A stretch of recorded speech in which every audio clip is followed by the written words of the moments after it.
Welcome back to A Book for My Sister podcast, where we are just two sisters hanging out and talking about books. My name is Cassie. And my name's Amelia. So thank you for joining us today, and we hope you follow along our reading journey by subscribing to our podcast and leaving us some comments on what you're reading right now.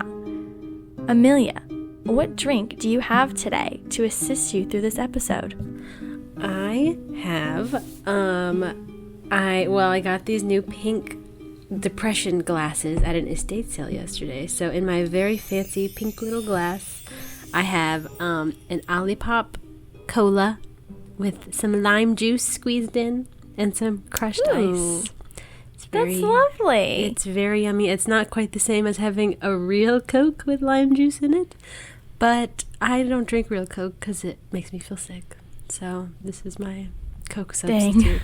But it's pretty yummy. So it's pretty warm out. I needed a little refreshing pick me up. So that is what I'm drinking. What are you drinking today?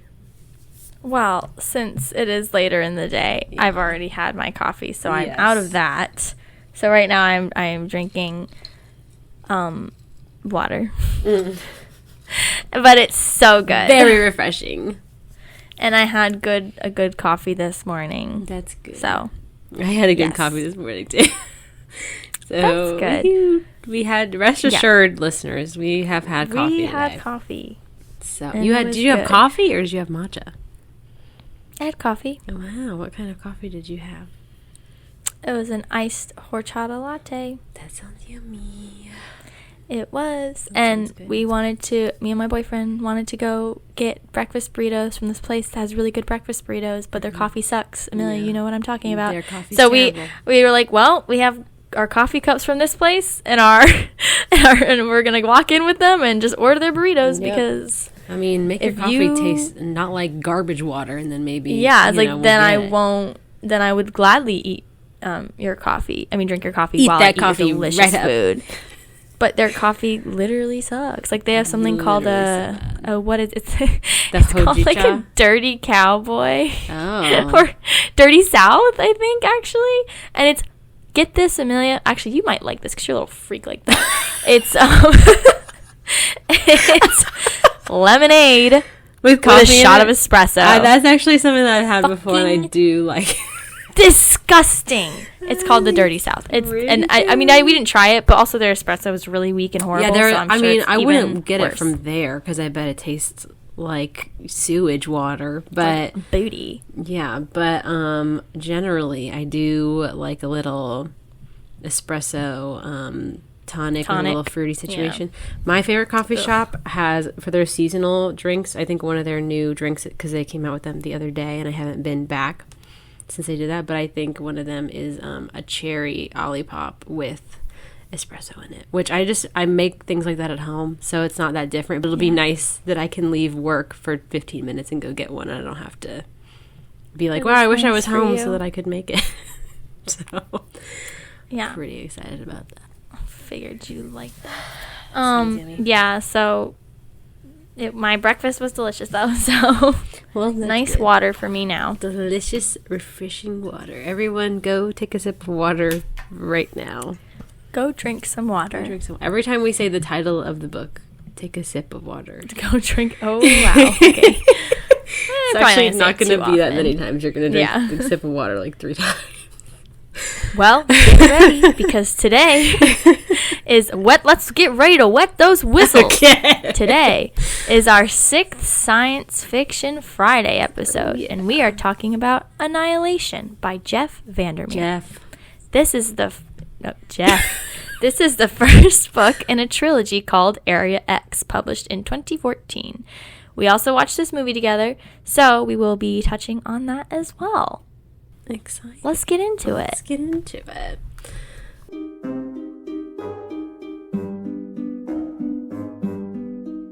Annihilation opens with our main character detailing the first couple of days within Area X. We jump right into the plot. There's no introductions or anything, and our main character is depersonalized, so we don't really get...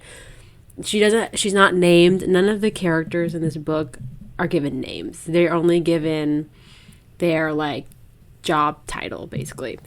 So we don't have any, emotional, personal information about her right now. So we have very little information at the beginning about their mission or what they're doing, or really like what is Area X. We don't know. The book just started, so gotta let her work her magic. So they are in an abandoned part of the country in the U.S., surrounded by different natural environments. There are 4 of them there to investigate this place. Our main character is a biologist, so we're just going to refer to her as the biologist. The biologist. The biologist. There is a psychologist who is the group leader, a surveyor, and an anthropologist. They were supposed to have a linguist, but she backed out last minute. Honestly, good call. Yeah, because what are you going to do as a linguist? They could have used a linguist. They're going to be like, oh, who's there? And I'm like, actually, it's who? Okay. Just kidding. I don't think that's right at all, English but major, yeah. That's just any English major that you may come in contact with. Yeah. When we meet our group, they have just discovered something that is not on their map that they had been training off of. And so the biologist calls it a tower. But everyone else is calling it a tunnel, and because it appears to be going underground. And so the biologist is like, well, it's a tower. She is like, I can't call anything else. It's a tower. And everyone is like, well, girl, it's a tunnel. It goes underground. And honestly, I've got to agree with everyone else.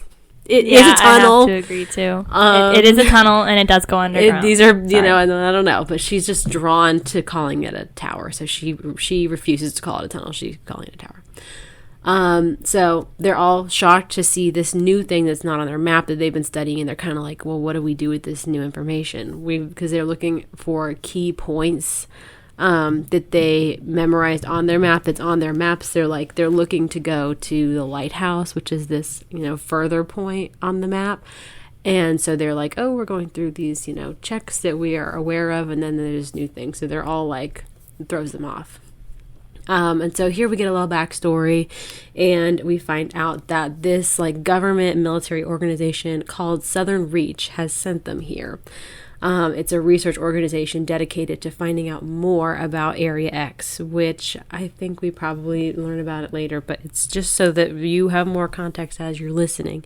It's this place that sort of cropped up in this town and swept through this town. The residents they're not there anymore, and there's 4 different biomes within this area, and it's known to be a pretty deadly area, which is why they have a research organization. And it's spreading, and they're like, well, what do we do? What's going on here?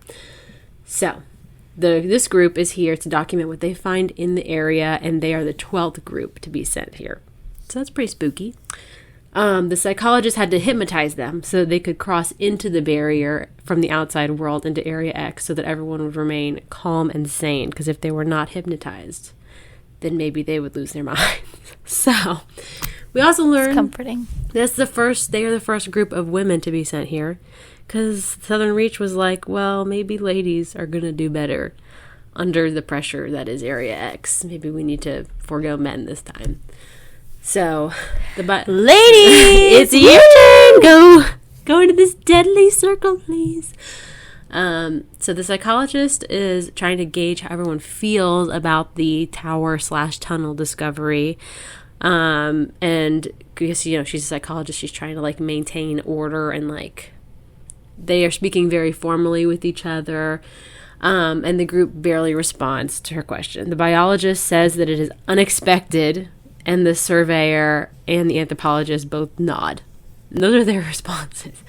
The biologist tells us that the recording, or the writing that we're reading is her journal that she is keeping in Area X, because they were all encouraged to, write down everything and keep a journal.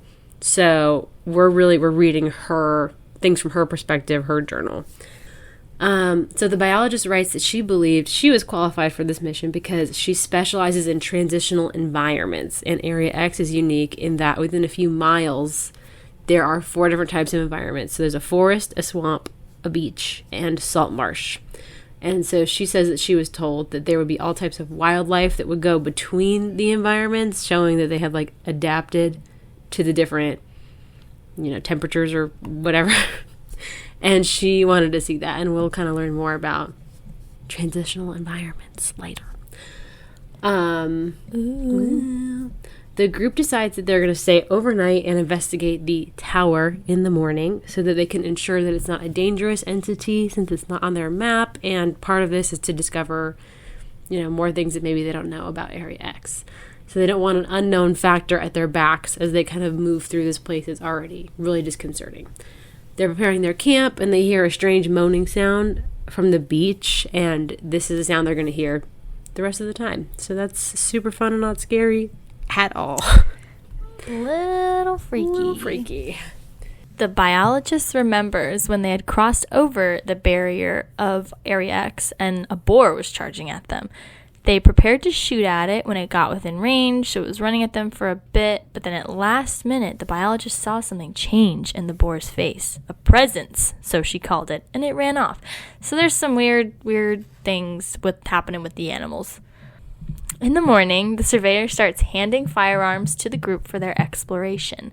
We learn that guns had not been allowed for a few groups before them because Group 2 ended up committing suicide and Group 3 had turned on each other and shot one another. So gun privileges were revoked, and only after several groups had not done any harm with firearms was there permission did they get their privileges back.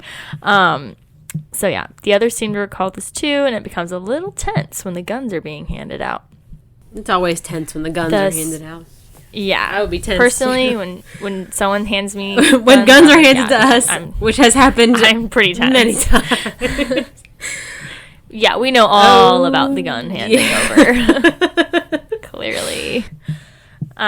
So the surveyor also has military background. So she starts the exploration and goes into the tunnel first. She gives the all clear, and the biologist and anthropologist start their way down. As they go deeper, the idea of a tunnel seems to give way, and they begin calling it a building, as there seems to be halls and steps. The walls are blank, but the deeper they go, vines just start to appear, and the biologist realizes they're actually words. God damn, we needed that linguist. I know. She reads them aloud. Where lies the strangling fruit that came from the hand of the sinner? I shall bring forth the seeds of the dead to share with the worms that... But then it cuts off. The biologist looks closer, and it looks like the words are made of a fern or a moss, but with small spores. She leans even closer, and then one of the spores bursts open into her little face, and she feels the golden spores enter her nose. Uh-oh. That's not good. I don't want spores enter my nose. Personally, when I breathe in spores, I try not to have it be in a spooky building in a weird dimension. Yeah. That's just, I feel like that's just a no-no. She tries to remain calm and says the words are made of fruiting bodies. Whatever that means, she realizes that the plants were writing the words, and that the further down to the tower they went, the more contaminated the air most likely was. So they go back up, and the biologist essentially wants to use herself as a test subject to see what the spores do to her before continuing to search. The psychologist, who is waiting at the top, asks them what they saw. She sees the biologist looking nervous and does a hypnotizy thing to calm her down. The psychologist then goes down to look at the words herself and comes back fine. The biologist says they should think about what they discovered before making decisions on what to do from there. We know she really wants to see what the spores do to her before moving on from the tower. They go back to their camp and distract themselves for a bit so they can clear their heads. Because of the spores. The biologist observes a couple of small creatures, a frog, a damselfly. I don't know how to say that. A damselfly, which both are not usually found at the sea level that they were at. We get a description of the nature of Area X, which is a large portion of the writing in this book. We go to page 30. Okay.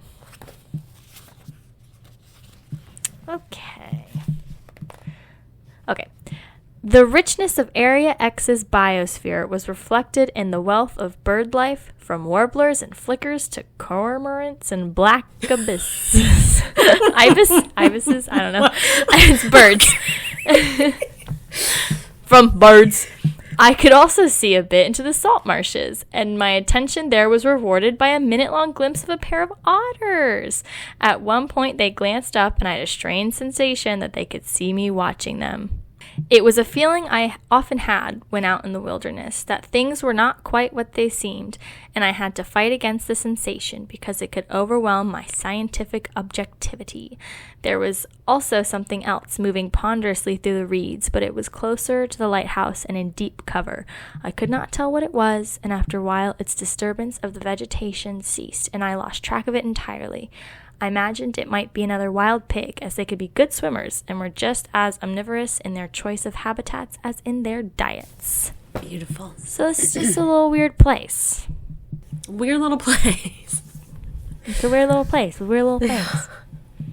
So camaraderie begins to build among the team, which the biologist takes as a good thing, even if it's short-lived, which is what she says. At dinner, they're joking around. They're, drinking a couple beers. They hear the moaning sound from the beach, and they start, mimicking the sounds. But then the crying starts to sound angry, and they're like, oh, shit, maybe we should stop. So the psychologist prepares them for the next day, and she says they're going to go back into the tunnel and wear protective face masks to record the writing. She then stands up and says the phrase, consolidation of authority. And the anthropologist and surveyor's faces become slack and unfocused. So the biologist mimics them, since it appears the hypnosis should have also worked on her.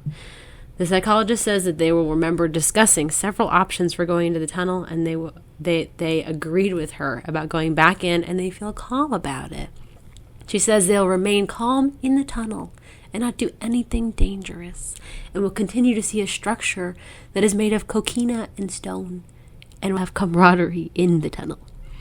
She finishes up by saying, quote, when you emerge from the structure, anytime you see a bird in flight, it will trigger a strong feeling that you are doing the right thing, that you are in the right place, end quote. And they will not remember her hypnotizing them, and now they're going to go to bed. Crazy. I need someone to do that to me. If I'm stressed, they're like, ah. Yeah.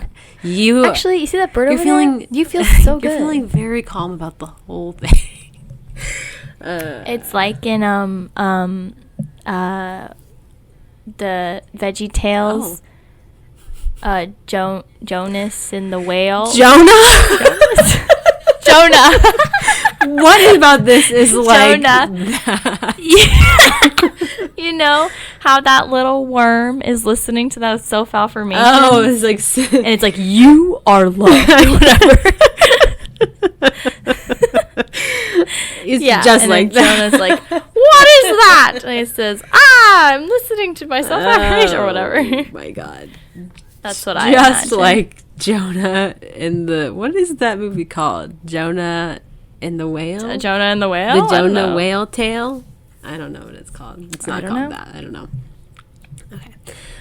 So the biologist goes to bed, and she realizes that while the psychologist's role was to maintain balance and calm in the group, it still upsets her to see the amount of hypnosis that's happening. She realizes that the spores must have made her immune to hypnosis, and so now the training that they had done is already less effective on her, and it might cause her to do something rash now that she's breathed in these spores. And so we learn that she already has one secret that she's keeping from the group, and now she has two. So, what's the secret, girl? I don't know. When the biologist wakes up in the morning, she doesn't feel tired. She's like, wow, I feel so good. All of my five senses are just tingling and heightened. She's like, colors are more beautiful. Food tastes more delicious. What the heck? She's living her best life. But when she leaves her tent, she sees the psychologist looking shaken, and as though she had injured one of her legs, she's limping around. The anthropologist was gone, as were her belongings, and the psychiatrist tells them that the anthropologist was so distressed by what she saw in the tunnel that she decided not to do the mission anymore and was heading back to the barrier to be extracted from Area X. Right. Sure, Jan. That's what happened. Right.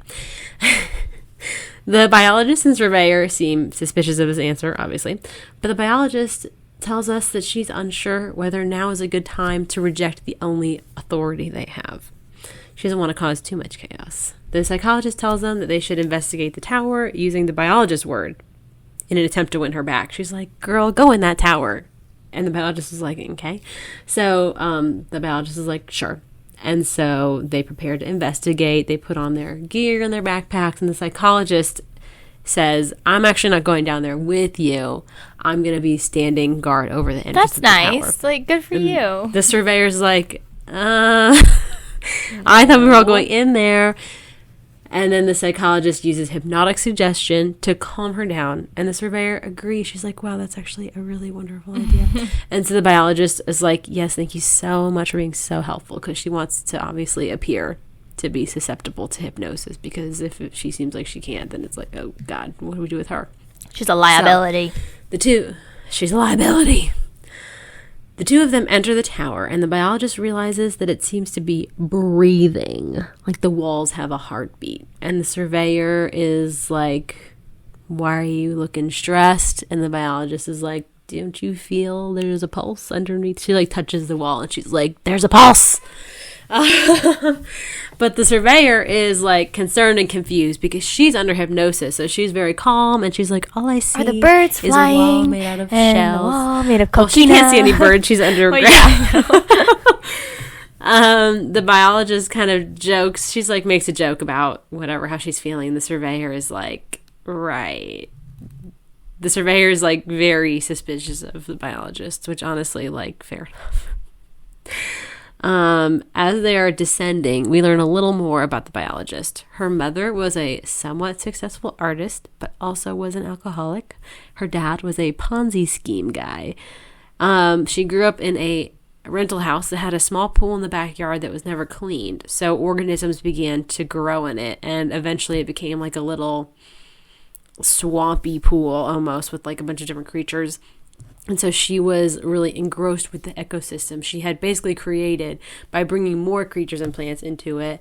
She was very introverted. She had no friends. She only was like sitting by the pool all the time and like looking at the organisms. And she lived basically a separate life from her parents, who tried to encourage her to go make friends and do other things, but they gave up on that pretty quickly because she's obsessed with her pool.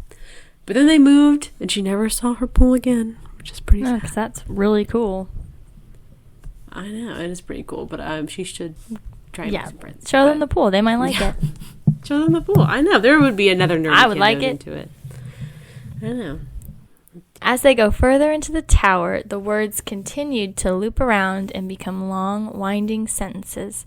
There are snails and other creatures on the ceiling, and the walls are still breathing. The biologist can see where words used to be, but where they got, sunk into the wall or something. And now only shadows of words were above the newly written sentences. The surveyor takes photos of the words, and the biologist tries to disentangle and translate them. They seem to be religious in meaning, saying things like, God's love shines on anyone who understands the limits of endurance and allows forgiveness.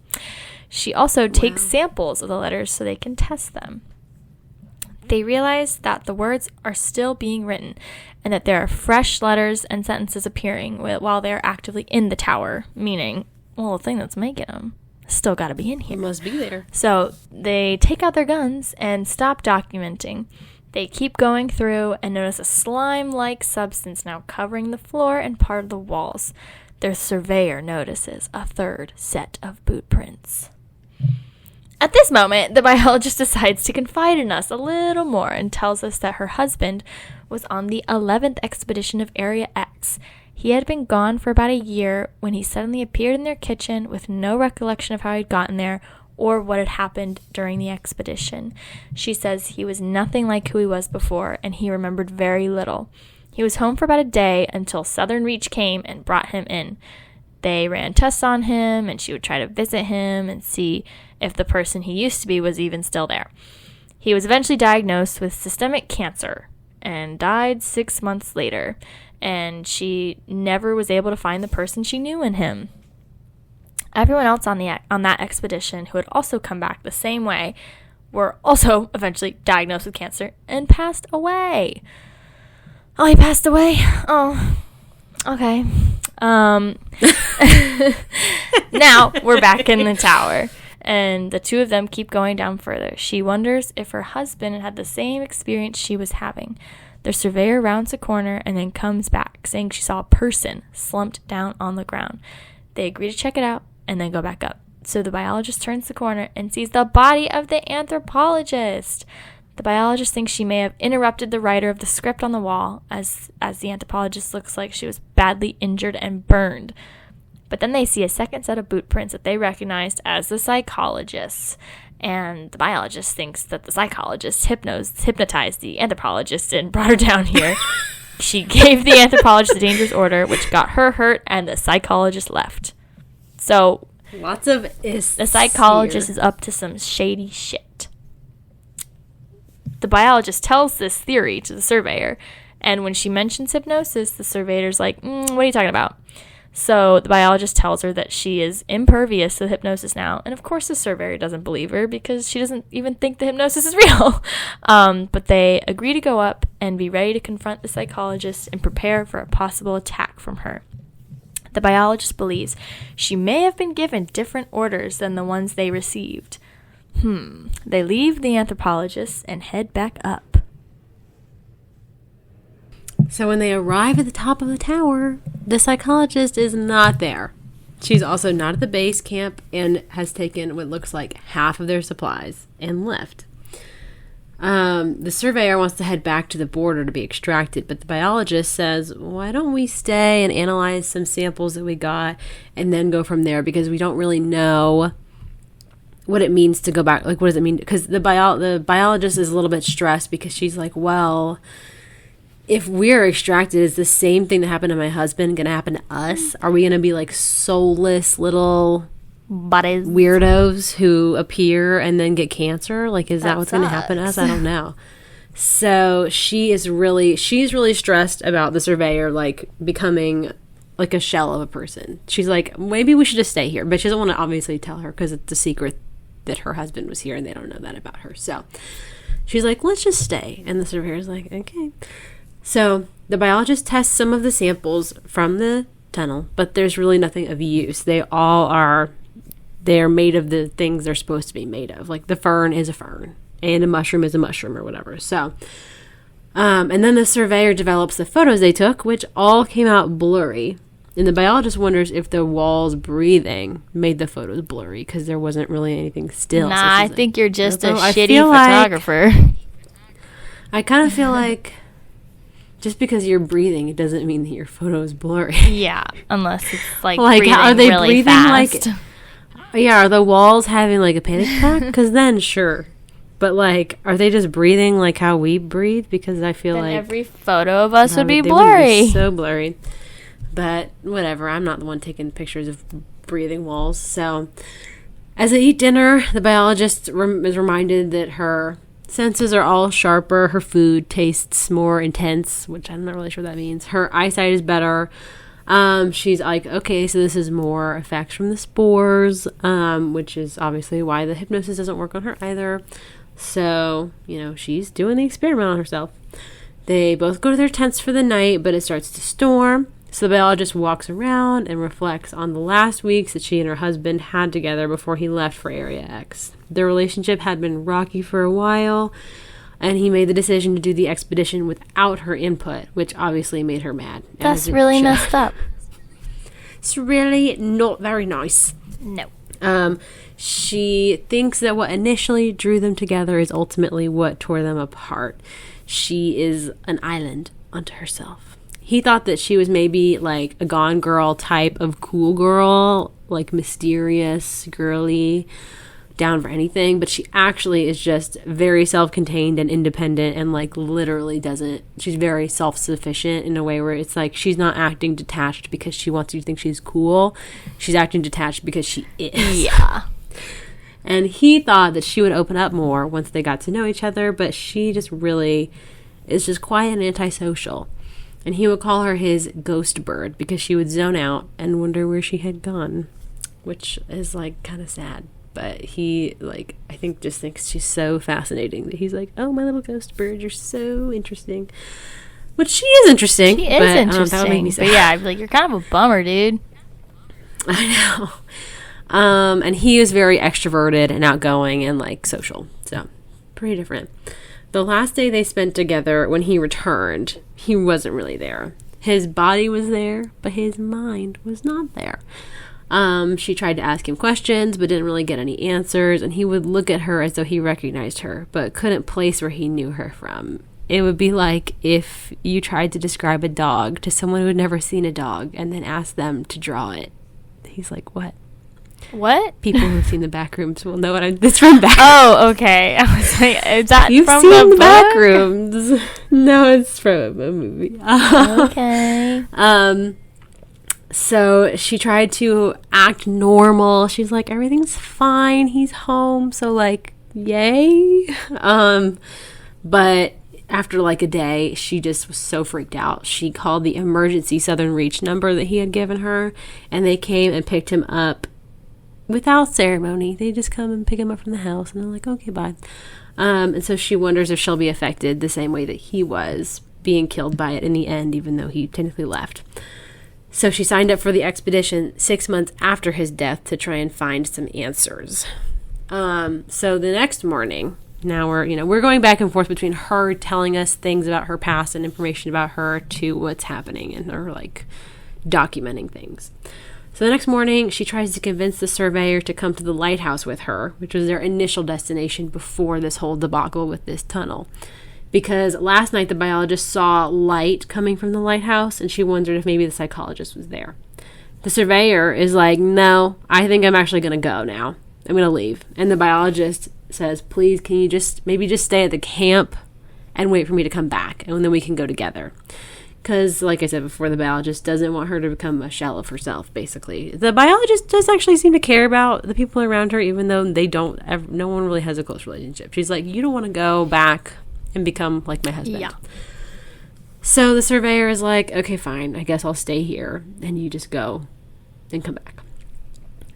She says that Southern Reach sent them there unprepared on purpose. And she reveals that she took apart her gun and realized it was made of 30-year-old parts, which is everything that they were given is the same age as Area X. So Area X has been around for 30 years. And so they gave them like the OG guns. The OGs. From like the first expedition. So she's like, it doesn't really matter. We're not prepared to be here at all. So whatever. So the biologist starts for the lighthouse, thinking about what Area X was before this, which was a fishing community overtaken by this force of nature. She comes across an old village on her trek and takes samples of what were clearly once human bodies. She walks along the beach and she sees a dolphin. It swims up next to her, and she looks into his eyes and sees that it has human eyes. Nasty. It's not scary at all. I'm not a fan. No. When she reaches the lighthouse, it is void of life. It looks as though a war has taken place inside, with the tables overturned, there's blood everywhere, there's bodies. She goes to the top, and still no one is there. Oh, actually, when I was reading this part, I dog-eared a page because I thought what she said was funny. I don't think it wasn't supposed to be, but I just thought it was funny. Let me see, which one is it? Oh, I actually earmarked two things because I thought two things that she said were funny. Okay, do you bring it up? No, okay. So she finds a picture of this lighthouse keeper, or she's like assuming it's the lighthouse keeper. Oh yeah, and she's describing the picture, and she's like, I'd had experience enough with lighthouse keepers to know one when I saw one. I was just like, okay. All right. Personally, I don't think I've ever interacted with a lighthouse keeper. But okay, that's funny.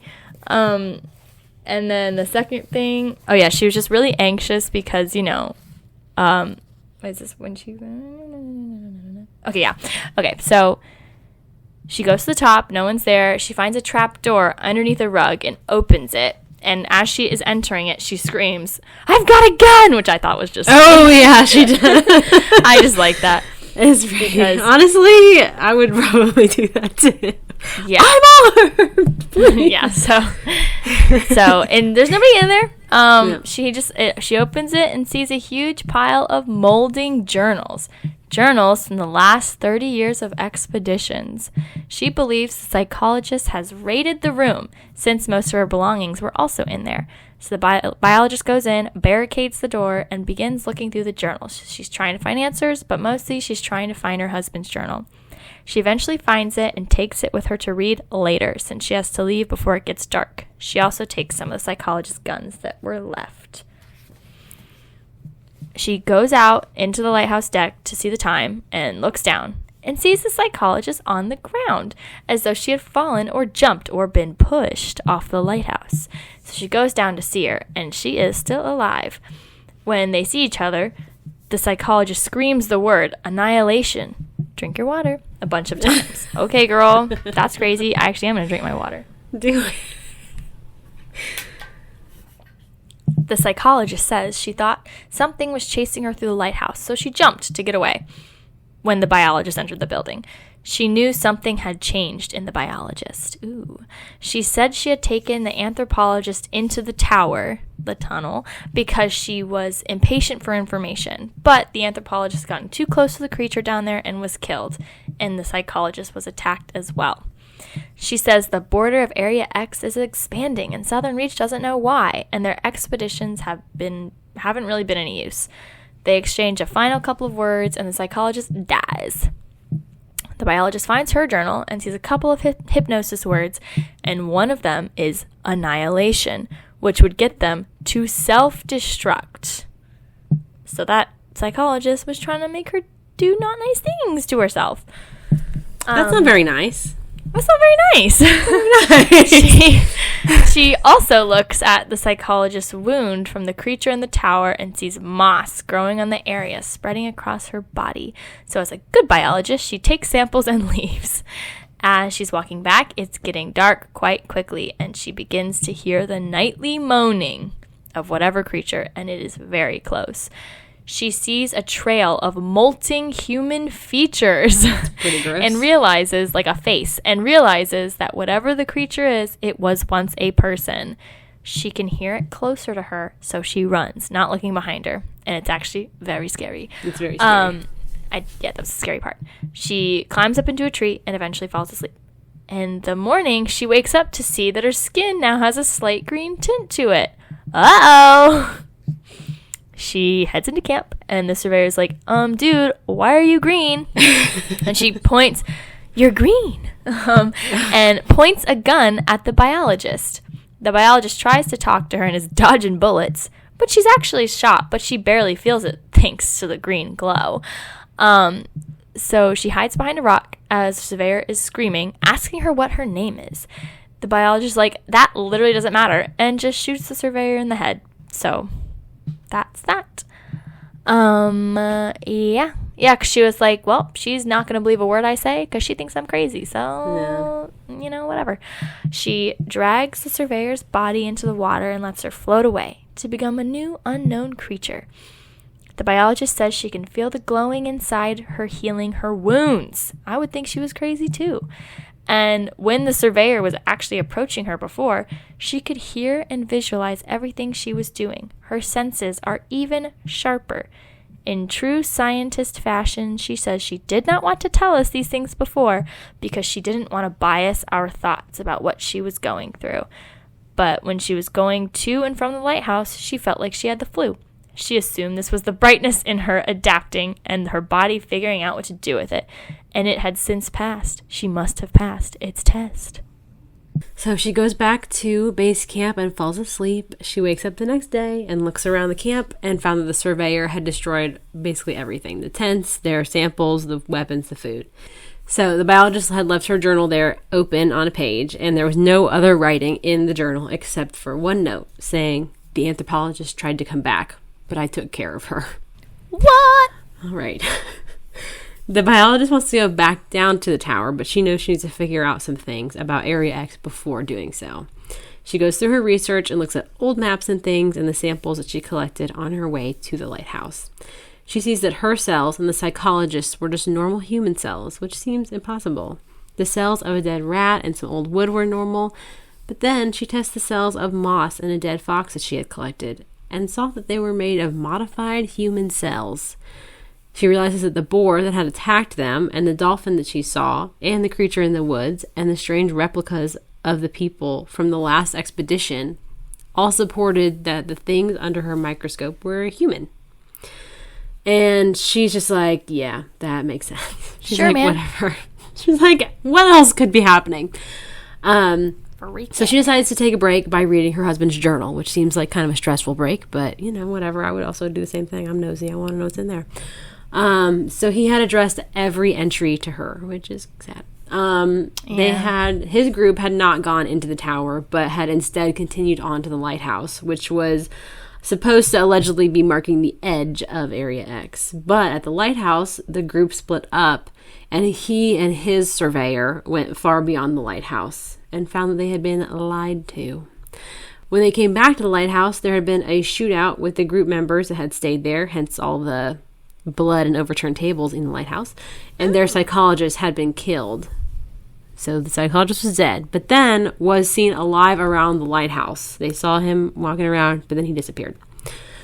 So the two of them went to the entrance of the tower, where their biologist had been killed by the linguist, who left a note saying that he had gone into the tower and not to look for him.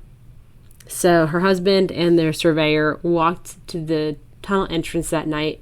They were like hiding behind some bushes, and they saw a ghostly procession of their entire group walk into the tunnel, just doppelgangers of themselves. That's freaky as hell. Except for the psychologist, who was not there because his doppelganger had already been walking around. He wrote on page 167, "Seeing all this, experiencing all of it, even when it's bad, I wish you were here. I wish we had volunteered together. I would have understood you better here on the trek north. We wouldn't have needed to say anything if you didn't want to. It wouldn't have bothered me, not at all, and we wouldn't have turned back. We would have kept going until we couldn't go farther." Wow. Powerful stuff. So she feels sad. Yeah, she feels sad that she never truly understood him and that she didn't let him in enough for him to understand her. So sad. So he finishes his journal saying that he is going to go to the shoreline and get on a rotting boat that he saw there and just go as far as he can. And he tells her that if she's reading this, that he can be found wherever that is, wherever as far as he can is. So she's like, all right. So she goes back to the tower. And after this, it's going to get a little harder and weirder to describe what's happening. So just bear with us. So she goes back to the tower. The glow in her, like the green, the brightness, whatever, is so bright that she doesn't even need a flashlight to see. She is like a little lightning bug down there. So she gets down to where they had stopped previously. A little bug. She gets down to where they had stopped previously, and the anthropologist's body was still there. Uh-oh. Even though the biologist said that she had come back up. But the body is still down here. So she goes further, and the writing seems fresher. There is new slime on the ground, presumably from the writer. The heartbeat of the tower shakes the floors. It's just like a bouncy house in there. She turns a corner, and there is such immense brightness. And she's like blinded by it, and all she sees is light. And she hears like a little crystal clinkling sound, like a little like... Tinkle, tinkle. Oh, that was good. I thought you were going to do it with your mouth, but that's and I think I forgot to mention they have been calling the creature that's writing the crawler. Or she's been calling it the crawler, like capital C, crawler. So she hears a little clinkling sound. God, I can't say that word. Clinking sound. And she realizes that it's the crawler who's writing the words, making the sound and being bright. She tries to like comprehend all this, but it's just too much for her to understand, and she just can't put it into words. So she calls it a revelation. Okay, religious. And is trying to make sense of what she's seeing. She says she isn't sure how long she stands there. It could be years and she wouldn't know. So she uses all of her effort to pull herself away and turn around. She describes feeling suddenly like she's drowning, and the brightness in her told her she wouldn't live either way, so she has to turn around and look at it. So she does, and she lets the light in. Ooh, let the light in. Okay, Lana. Okay. She feels a lot of pain and falls down, screaming for a long time. But she's able to get up after a while and run further down the steps, wondering what is happening to her right now. She sees a door as she keeps running down, made of light, and makes herself turn around. So she starts back up the stairs to get out. She has to pass the crawler again and is worried that the drowning will start again, but this time it seems like the crawler has no interest in her. She looks at it one time and is able to make out the face of a man writing over and over again on the wall, and she says, nope, bye-bye. She makes it out of the tower and returns to base camp, and then she leaves for the lighthouse. She tells us that she spent 4 days at the top of the lighthouse writing all of this information out to possibly be found by the next expedition. She bound her and her husband's journal together and put them at the top of the pile and uncovered the trapdoor so it could be found easily. She says she has seen a glowing light getting bigger from atop the tunnel and believes that Area X is about to grow again. She is going to go as far into Area X as she can and attempt to find her husband, though she says she doesn't need to find him. She at least wants to see what he saw and does believe that he's out there in some form. Possibly the dolphin with the human eyes. Could be him. Could be he was in the water. She says her goodbyes with, has there always been someone like me to bury the bodies, to have regrets, to carry on after everyone else was dead. I am the last casualty of both the 11th and 12th expeditions. I am not returning home. Okay, mic drop. The end. The end.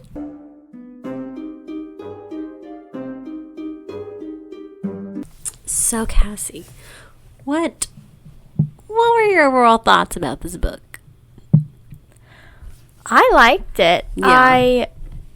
I thought it was weird, and I thought it was fun and spooky, and normally I like getting all the details and having a resolution and everything, but I didn't mind that there wasn't that much of that in this book. I thought it made it more spooky. And I also think I liked the book more having seen the movie, so I think that impacted it. But yeah, I really enjoyed it. It's short.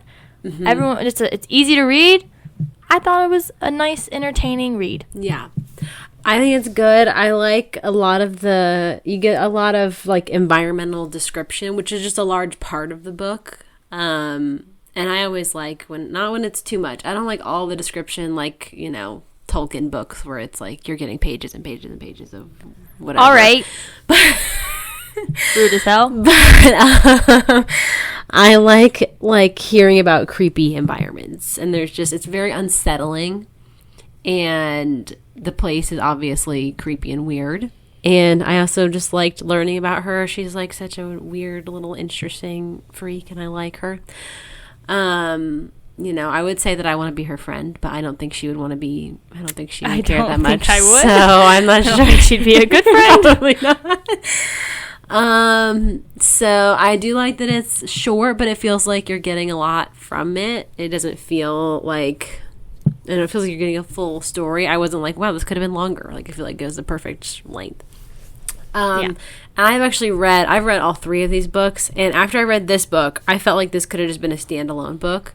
And after reading, I feel the same way. Yeah, and after reading read the other ones, the whole trilogy, I still think it could be a standalone book. The other 2 are good, but they are not anything like this book, because the second one is from the perspective of a man who works at Southern Reach. They all get names after this, too. And they get names because obviously you can't really have 3 books of people just being identified by their titles when there's more than 4 characters. Like the technician, the CEO, the accountant. It's like, oh my God. So they have names after this. But the second one is from, I think both of them are actually from this like bureaucrat man's perspective. And he knew the psychologist and stuff, and so we learn more about the psychologist, and so they're interesting, but they are not the same. And then the author published a new 4th book a year or 2 ago. After, and it had been 10 or something years. I think it's been 10 years since the books were published, and I got it from the library and I started it, and I was like, I think it's supposed to be a prequel. I think it's supposed to be the first, about when Area X came into being. I guess I can't quite remember because I only read like 10 pages and I was like, I'm okay. Because also the bureaucrat guy, his story is also about when Area X came into being, because this is going to be a spoiler. Cover your ears for 30 seconds, people. He lived in the town that was taken over by Area X. He like was raised there. So he's from there and he lived there, I think, when this was happening. So that's like, we get his version of like what happened. So it's interesting for sure, but it's not at all the same. The biologist does come back, the biologist copy comes back. So just kind of like in the movie when her copy, okay, wait, spoilers for the movie. At the end of the movie, when her little doppelganger comes back, it's kind of like that in the book, but she's not creepy in the book. In the book, she's confused. She's like, why am I here? So anyway, I like the book a lot. I like it way more than the movie, I think. Yes. So I agree.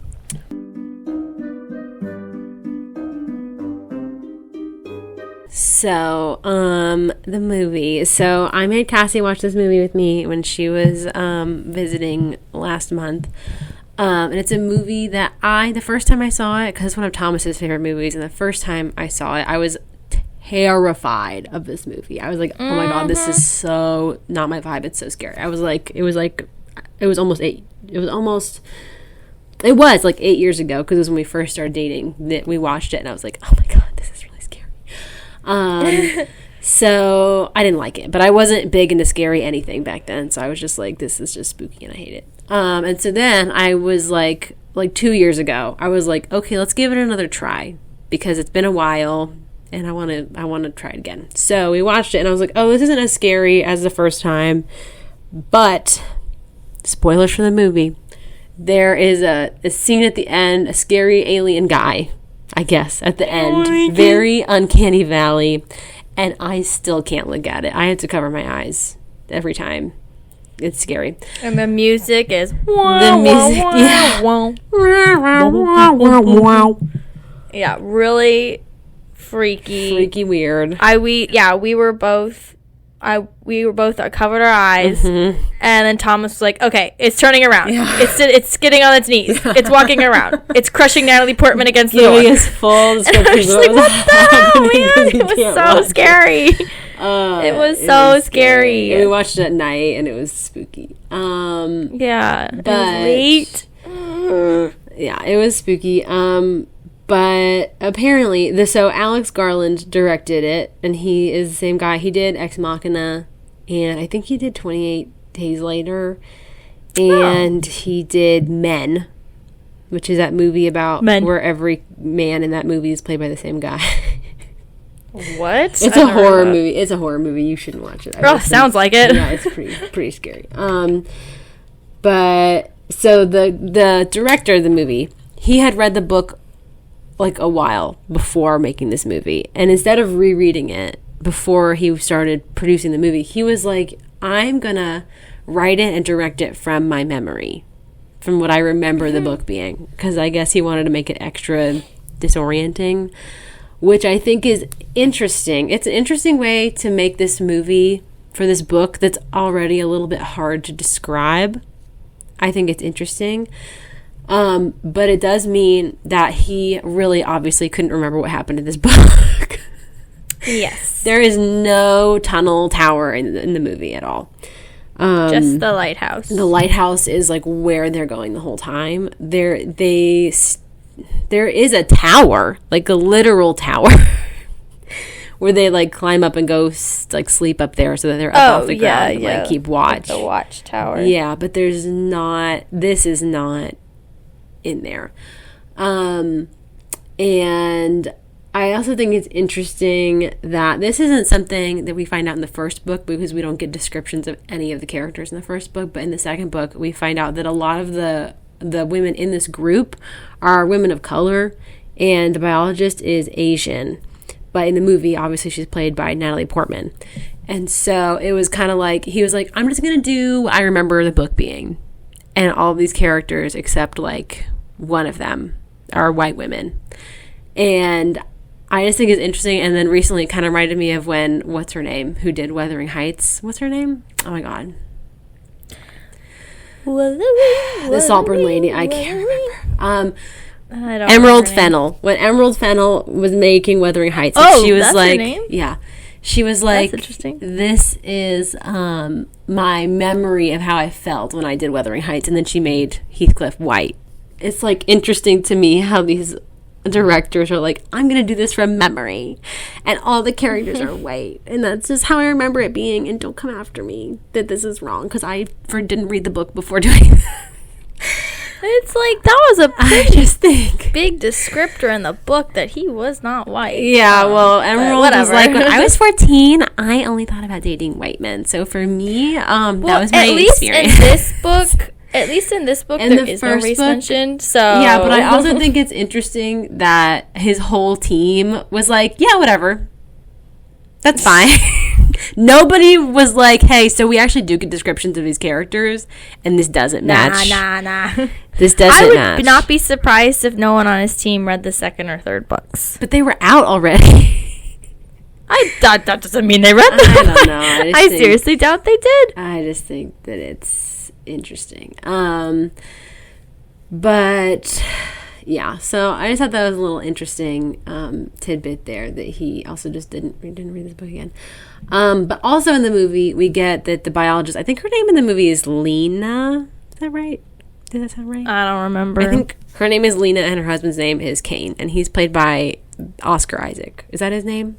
The guy from Dune and Star Wars? I think that's his name. So in the movie, they have the biologist, Lena, be a cheater, which you can't even imagine her cheating in the book. She doesn't want to be around hardly anyone, including her husband, so why would she want to be around another man? I don't think she would want that.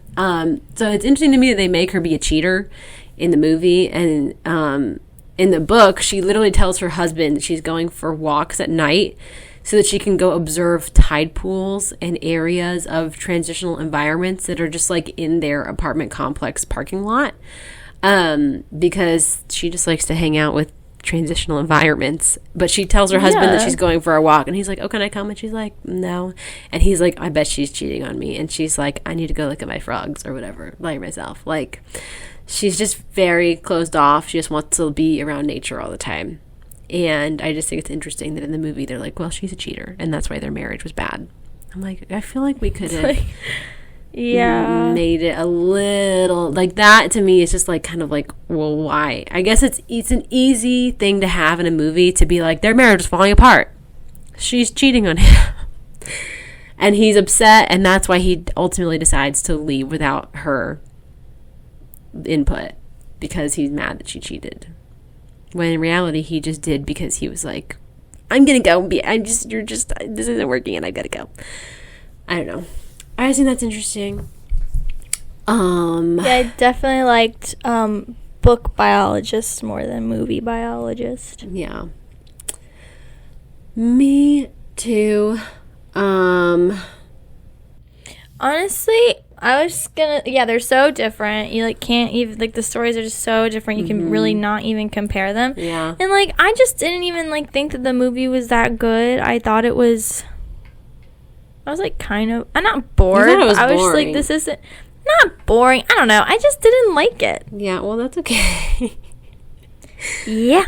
I feel like I thought unless it was the intense action sequences, I really was like, okay, this is boring. Yeah. I mean, I think that it would have been hard to maybe make the book if he was like, I'm going to do a faithful adaptation of the book to a movie. I feel like we would have been like, oh my God, this is really slow, maybe. Like, it would have felt slow to watch, but to read, it doesn't feel slow. But to watch, I feel like it would have been a lot of, like, people would have probably been like, this is slow. Like, I feel like I could have maybe appreciated it, but people probably would have been mad that it was slow. I'm going to talk about Backrooms again because I just saw it a week ago. People are saying the Backrooms is slow. And it's sort of, I mean, Backrooms and Annihilation are really two entirely different things. But they are sort of similar. Because there's a lot of wandering around a weird, uncanny place.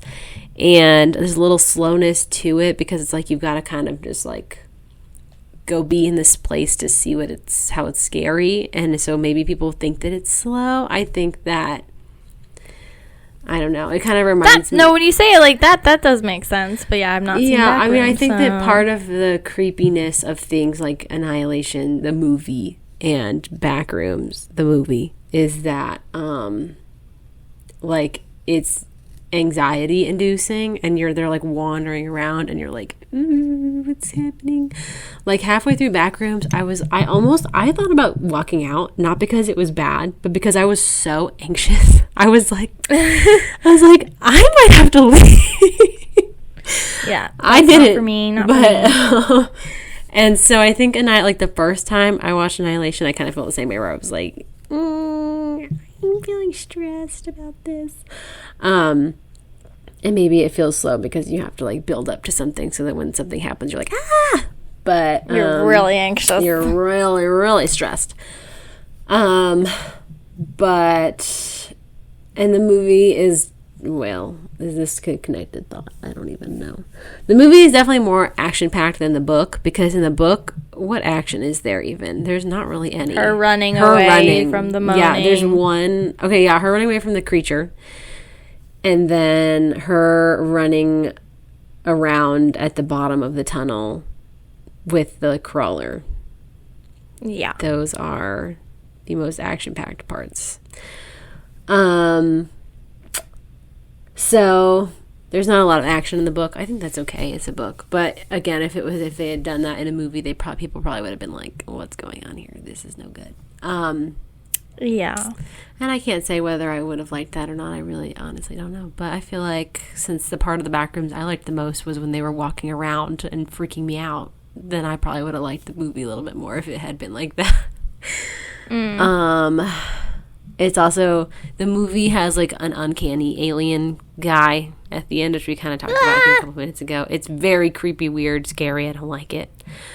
But, you know, that's different from the book. There's no alien.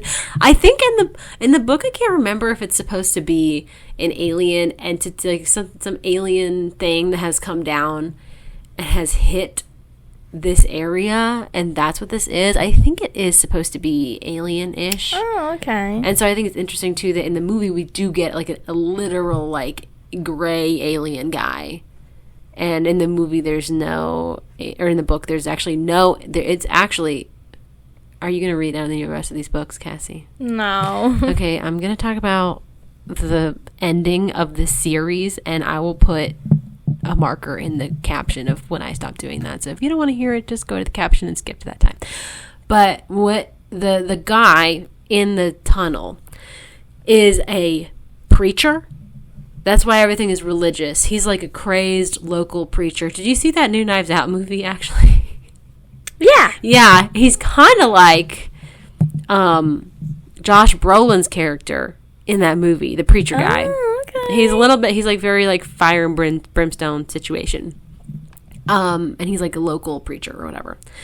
And so that's what the religious stuff on the walls was about. I can't remember the guy the bureaucrat guy, he just kind of lives there. I don't really remember if that has anything to do with it. But, and then the lighthouse keeper, I think, was like friends with the bureaucrat guy. So like that, the lighthouse keeper guy, or maybe he is the lighthouse keeper. There's something about the lighthouse keeper and the preacher guy, but I can't remember what it is.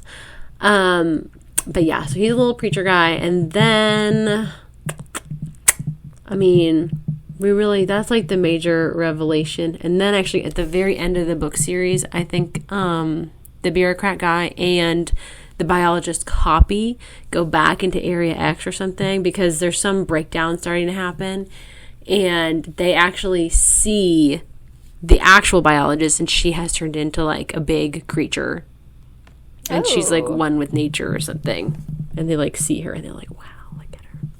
That's cool. So I think that is kind of nice that in the end she sort of has become this big creature, and which I feel like, honestly, if she knew that was going to happen to her, she probably would be like, yeah, this is fine. So I kind of like that for her. I don't know. I kind of like it for her. Anyway. Yeah. So that's the end of that spoiler that I'm going to give. But Anyway, so I like the book. The movie is fine. Now I've seen the movie 3 times, and I feel like I maybe don't need to see it again for at least a while. That's too many times. I don't need to see it again for a little bit, so. But it's a fine movie. I like, in terms of Alex Garland movies that I've seen, I prefer Ex Machina. Have you seen Ex Machina? I have not. It's actually, I think that you would be okay to watch that movie. It's kind of, it also has Oscar Isaac in it, actually. It's got, the guy who plays Bill Weasley. He's the main character. It's about AI, actually. But it's from, like, 2014 or something. Like, it's an older movie. But it's pretty good. And it is kind of creepy and unsettling, but there's nothing like the alien guy at the end in that movie. So it's really more like vibes, scary, uncanny robots. Ugh, okay. It might freak you out. I don't know. But it's actually... I just don't like that. Well, then don't watch it. But just in terms of Alex Garland movies, I definitely prefer Ex Machina to Annihilation. So, do with that what you will, I suppose. But it's a fine movie to watch. Some of the environments that we see are kind of pretty. There's like these deer copies at one point, and those are kind of fun. There's like some creepy little flower people, and it's an alligator with shark teeth. The alligator. There is a scary bear in the movie. Very scary bear. So, but it's not so scary. It could be. There are scarier things.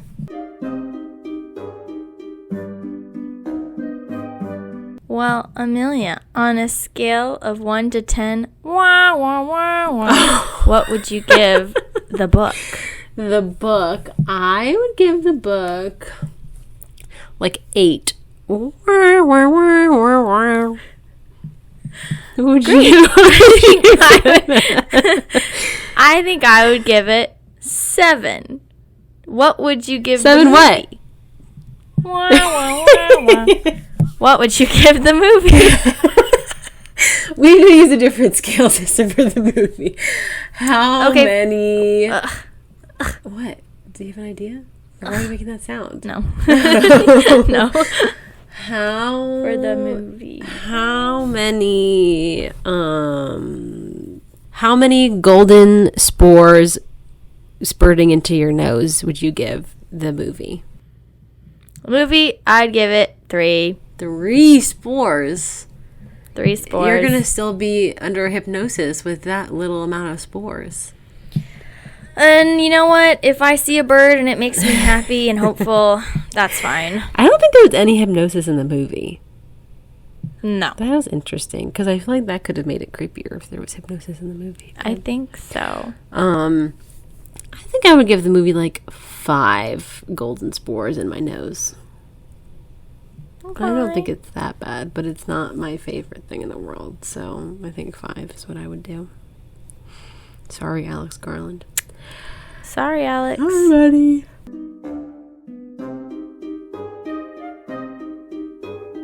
Well, thank you all so much for tuning in to another episode of A Book for My Sister.